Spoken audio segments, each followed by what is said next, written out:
আজ রাতে আমরা সকলেই ঘুমোলেও কাল সকাল হতে হতে প্রায় 2.5 লক্ষ মানুষ আর ঘুম থেকে উঠবেন না। এটাই পৃথিবীতে স্বাভাবিক মৃত্যুর পরিসংখ্যান।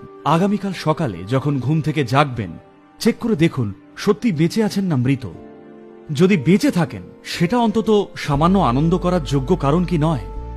আপনাকে উঠে দাঁড়িয়ে নাচতে হবে না, অন্তত হাসতে তো পারেন যে এখনো বেঁচে আছি।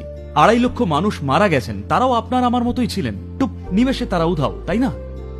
যেদিকেই আপনি তাকান কোথাও তারা আর নেই, আর এই আমি এখনো বেঁচে আছি। একটা বড় করে হাসি হাসবেন তো? আচ্ছা, 2.5 লক্ষ মানুষ যদি মারা যান, তাহলে অন্তত 3 থেকে 5 লক্ষ মানুষ তাদের কাছের কোনো প্রিয়জনকে হারালেন। আপনার জীবনের সেই অত্যন্ত মূল্যবান 3-4 জনের খোঁজ নিয়ে দেখুন, তারা সকলেই আজ বেঁচে আছেন। আরও একটা বড় হাসি। শুধু এইটুকু করুন, আমি বলছি, এটা আপনার আধ্যাত্মিক প্রক্রিয়ার একটা সরল প্রথম পদক্ষেপ।